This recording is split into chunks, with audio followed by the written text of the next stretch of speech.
समंदरी तूफान की कराची की तरफ तेजी से पेशकदमी सिर्फ 850 किलोमीटर दूर रह गया। गुज़श्ता 12 घंटों में समंदरी तूफान बिपरजॉय में मजीद शिद्दत।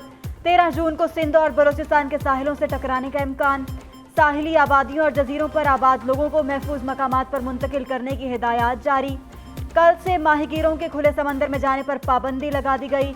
मेट्रोलॉजिकल डिपार्टमेंट का कहना है तूफान के मरकज और इर्द गिर्द गैर मामूली सूरत हाल है। तूफान में 25 से 30 फीट बुलंद लहरें उठ रही हैं।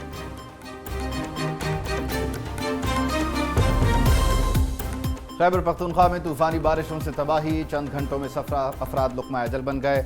बनु और गिरदोनवाह में आंधी और मूसलाधार बारिश से हादसात से 12 अमवात, 100 से ज़ायद अफराद जख्मी हुए।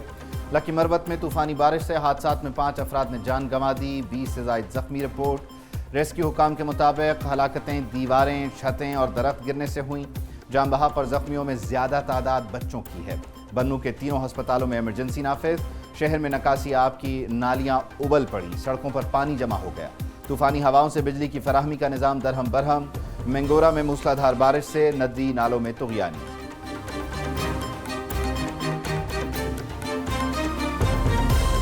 पंजाब में दिन भर शदीद गर्मी के बाद शाम को मौसम बदल गया।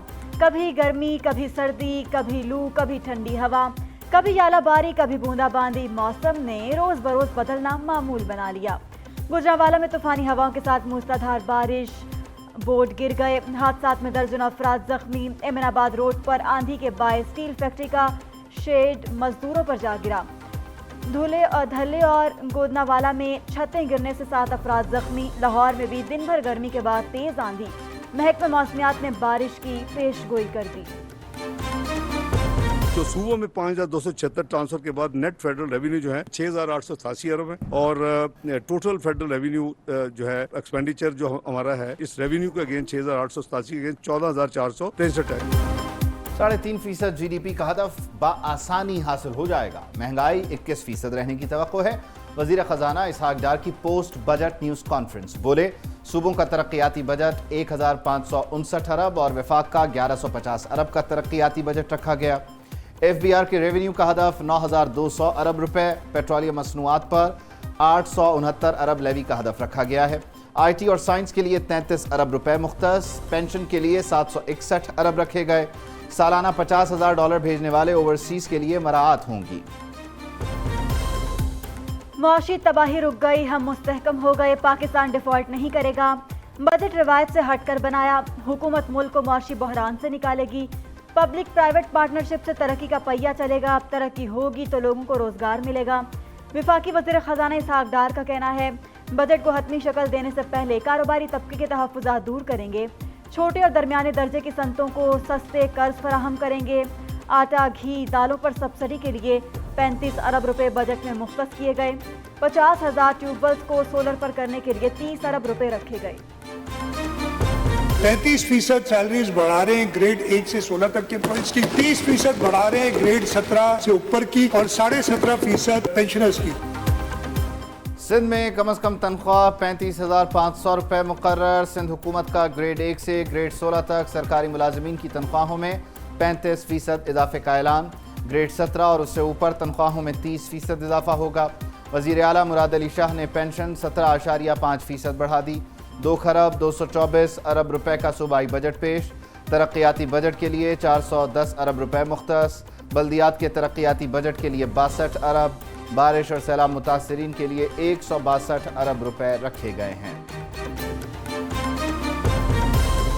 सियासी अदम इस्तेहकाम, आलमी रुकावटों, सैलाब से तबाही के बावजूद बजट बनाना मुश्किल काम था। चेयरमैन PTI ने सियासी अदम इस्तेहकाम से मईशत को नाकाबिले तलाफी नुकसान पहुँचाया। गैर यकीनी सूरत हाल पैदा की गई। मुल्क 1 साल से ज़्यादा अरसा उबलता रहा। मुआशी तरक्की के लिए सियासी इस्तेहकाम ज़रूरी है। मईशत को इस्लाहात की अशद ज़रूरत है। वज़ीर आज़म शहबाज शरीफ की शानदार बजट पेश करने पर मुआशी टीम की तारीफ। इसहाक डार साहब ने एक वफाकी बजट पेश किया है कि ये झूठ का पलंदा है और हिंसों का घोर धंधा है।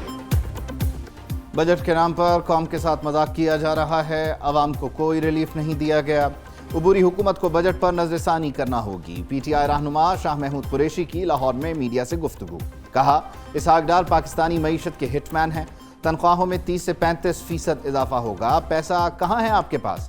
بجٹ میں 650 ارب کا سرپلس دکھایا گیا ہے، وہ کہاں سے آئے گا؟ مزید کہا پنجاب میں نئی پارٹی کی لانچنگ ایمرجنسی میں ڈیتھ آن ارائیول جیسی ہے۔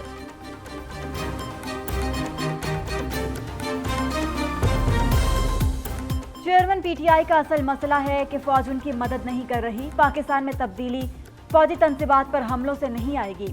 وفاقی وزیر خارجہ بلاول بھٹو کا الجزیرہ کو انٹرویو، کہا کہ چیئرمین پی ٹی آئی کی ہدایت پر فوجی املاک پر حملہ کیا گیا، حملہ آوروں کے خلاف کارروائی ہوگی۔ بلاول بھٹو نے مزید کہا سی پیک خطے میں گیم چینجر ثابت ہوگا، پاکستان سمیت پوری دنیا موسمیاتی تبدیلیوں سے متاثر ہو رہی ہے۔ 2019 میں ایک بھیانک سودا کیا IMF کے نقصانات ہم آج تک بھگت رہے ہیں۔ پہلے ایک بھیانک معاہدہ کیا اور اس سے زیادہ بھیانک طریقے سے اس کو توڑ دیا۔ چیئرمین پی ٹی آئی کے امریکہ مخالف بیانات کی وجہ سے IMF سے معاہدہ نہیں ہو رہا، سابقہ حکومت کی وعدہ خلافی کی وجہ سے کوئی پاکستان پر اعتماد کرنے کو تیار نہیں۔ وزیر توانائی خرم دستگیر کہتے ہیں حکومت نے مشکلات کے باوجود اچھا بجٹ پیش کیا، 1 جولائی سے سولر پینل کے خام مال کی امپورٹ مفت ہو جائے گی۔ تحریک انصاف نے ملکی قرضوں میں 90% اضافہ کیا۔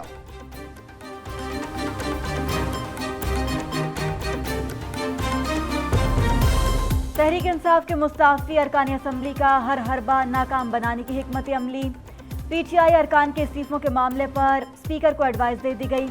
ذرائع کے مطابق قانونی ماہرین کا اسپیکر کو عدالتی فیصلے کے خلاف انٹرا کورٹ اپیل کا مشورہ، ہائی کورٹ کے بعد سپریم کورٹ سے رجوع کرنے کا آپشن استعمال کرنے کی بھی رائے۔ 9 مئی کا جلاؤ گھیراؤ، یاسمین راشد کا ریمانڈ منظور۔ لاہور میں پلازا حملہ کیس میں یاسمین راشد کو 2 روزہ جسمانی ریمانڈ پر پولیس کے حوالے کر دیا گیا۔ ادھر جناح ہاؤس اور پلازا حملہ کیس میں شاہ محمود قریشی کی 3 مقدمات میں 27 جون تک عبوری ضمانت منظور۔ لاہور کی انسداد دہشت گردی عدالت نے پولیس کو پی ٹی آئی کے وائس چیئرمین کو گرفتار کرنے سے روک دیا۔ اسلام آباد کی عدالت نے اسد عمر اور اسد قیصر سمیت دیگر ملزمان کی ضمانتیں کنفرم کرنے سے متعلق 20 جون کو حتمی دلائل طلب کر لیے۔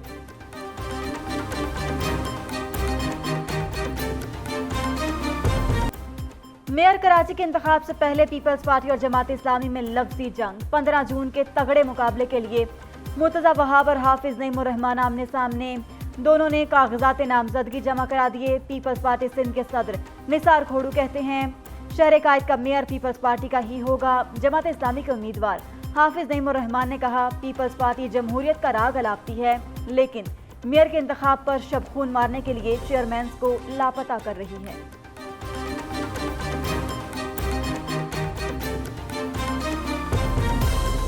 کراچی کے جناح ہسپتال میں نوزائیدہ بچی مبینہ طور پر اغوا، رات 1 بجے بچی کی پیدائش ہوئی۔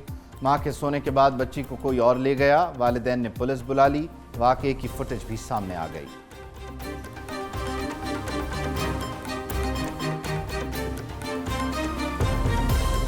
اسلام آباد میں ای پاسپورٹ کی سہولت کا آغاز، وزیر داخلہ رانا ثناء اللہ کہتے ہیں جلد ملک کے دیگر علاقوں میں بھی سہولت میسر ہوگی۔ ڈیجیٹل تبدیلی سے شہریوں کا وقت بچے گا، اندرون ملک آن لائن پاسپورٹ سسٹم کے ذریعے شہری پاسپورٹ دفتر جائے بغیر آن لائن پاسپورٹ کی تجدید کروا سکیں گے۔ ای پاسپورٹ سے فراڈ اور شناخت کی چوری کے خطرات میں نمایاں کمی ہوگی۔